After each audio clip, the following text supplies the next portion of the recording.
जय माता की, हर हर महादेव। मैं हूं पंडित नितिन शास्त्री और आप देख रहे हैं आपका अपना YouTube चैनल। सभी माताओं, सभी बहनों को मेरा प्रणाम। करवा चौथ का यह पर्व आप सभी के जीवन में नई खुशियां लेकर के आए, आपके परिवारों में सदा सुख शांति रहे, ऐसी मैया रानी से हम प्रार्थना करते हैं।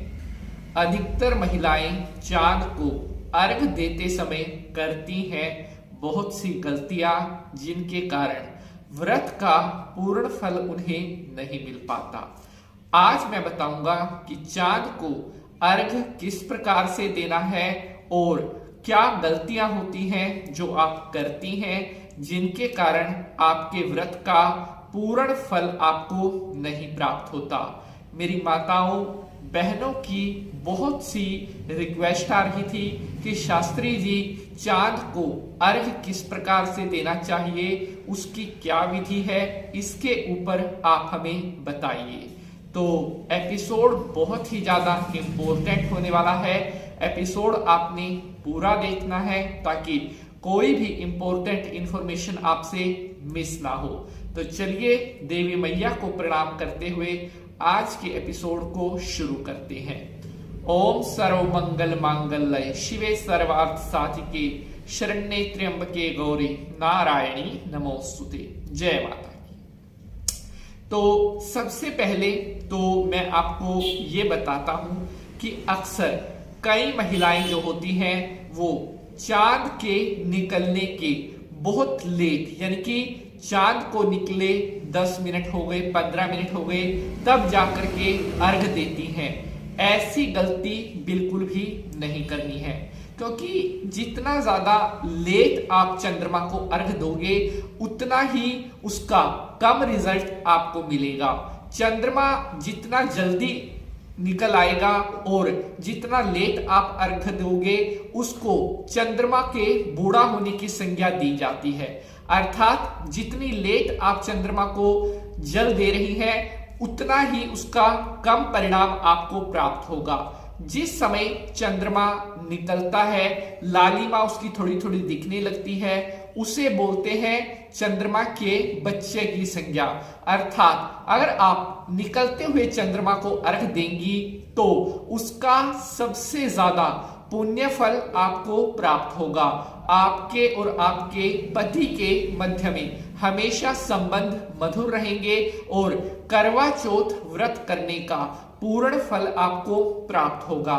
अपने घर में से आप किसी की ड्यूटी लगा सकते हैं, बच्चे की या और कोई आपकी ननद हो या कोई भी हो, उसकी ड्यूटी आप लगा सकती हैं कि आप ध्यान रखिए कि कहीं चंद्रमा निकला तो नहीं है। और जैसे ही वो आपको कंफर्मेशन दे कि चंद्रमा निकल आया है, तुरंत प्रभाव से आपने चंद्रमा को अर्घ दे देना है। अब बात करते हैं कि जो चंद्रमा को अर्घ देते हैं, आपका जो पात्र है वो कैसा होना चाहिए। देखिए, ऐसा गोल पात्र आपका होना चाहिए। ये मैंने तांबे का लिया हुआ है, तांबे का आपको नहीं लेना है, ये केवल मैंने दिखाने के लिए लिया है कि ऐसा पात्र आपका होना चाहिए। और जो चंद्रमा को अर्घ आप देंगे वो जल ऐसे यहां से बाहर नहीं आना चाहिए। यहां पर आपने देखा है कि यहां पर जल आने की छोटी सी एक टूंटी उसको बोलते हैं, वो रास्ता होता है, वहां से आपने धीरे धीरे करके चंद्रमा को अर्घ देना है। फिर मैं आपको बता रहा हूं, ऊपर से जल नहीं आना चाहिए, क्योंकि ये करवा चौथ व्रत का जो अर्घ देते हैं उसका नियम है, हमेशा जल यहां से निकलना चाहिए। अब बात आती है कि चंद्रमा को जो हम अर्घ देते हैं उस पात्र में क्या क्या सामग्री हमने डालनी है, कब डालनी है, कैसे डालनी है। देखिए, कई महिलाएं क्या करती हैं, पहले तो इसको पूरा जल का भर लेंगी, उसके बाद उसमें सामग्री डालेंगी। बिल्कुल गलत। पहले लोटे में आपने जल नहीं भरना है, पहले आपने उसमें सामान डालना है। क्या क्या सामान डालना है वह सुन लीजिए। सबसे पहले आपने डालने हैं चावल, यानी कि अक्षत। और कई लोग क्या है कि फॉर्मेलिटी के लिए चावल डाल लिए, टूटे हुए, बिखरे हुए, कटे हुए चावल नहीं होने चाहिए, बिल्कुल शुद्ध और साबुत। तभी तो उनको अक्षत बोलते हैं कि जिनका क्षय हुआ ना हो, जो टूटे हुए ना हो। उसी तरह से आपका जो रिश्ता है पति पत्नी का, वो भी उतने ही लंबे समय तक चलेगा जब तक इन चावलों का क्षय नहीं होगा। तो सबसे पहले आपने डालने हैं साफ सुथरे चावल। उसके बाद आपने डालना है इसमें 1 रुपए का सिक्का। उसके बाद आपने डालना है गाय का कच्चा दूध। बिल्कुल ध्यान रखें, दूध केवल और केवल कच्चा ही डालना है। कच्चा दूध डाल लिया। अब आप इसमें 2-4 बूंद गंगा जल की डाल ली। अब आपने इस पात्र को जो है ताजे जल का, सुवासित जल का भर लेना है।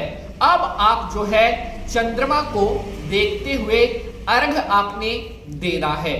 चंद्रमा को अर्घ देते समय अपने मुख से ओम चंद्रमसे नमः, ओम चंद्रमसे नमः ऐसा आपने बोलते रहना है।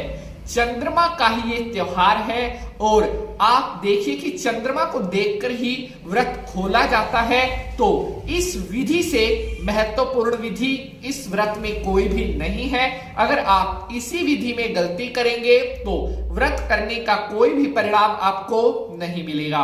तो इस तरह से जब आप चंद्रमा को अर्घ देंगे, आपका मुख या तो उत्तर की तरफ होना चाहिए या जो है चंद्रमा जिस दिशा से निकल रहा है पश्चिम की तरफ आपका मुख होना चाहिए। चंद्रमा को अर्घ देते समय ओम चंद्रमसे नमः यहां से निकलेगा जल। ये मैं आपको फिर बता रहा हूं, ऊपर से जल नहीं निकालना है, यहां से ओम चंद्रमसे नमः। उसके बाद जब सारा जल आप अर्पण कर देंगे तो ये जो आपका पात्र है इसमें से आपने थोड़ा सा जल अपने ऐसे दोनों आंख पर और अपने सर पर ऐसे लगा लेना है। ये हुई चंद्रमा को अर्घ देने की संपूर्ण विधि। तो आशा करता हूं आप सभी माताओं बहनों को आज की यह जानकारी पसंद आएगी।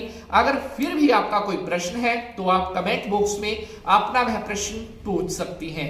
आज के लिए बस इतना ही। अब आपसे मुलाकात होगी किसी नए विषय के साथ, तब तक के लिए जय माता।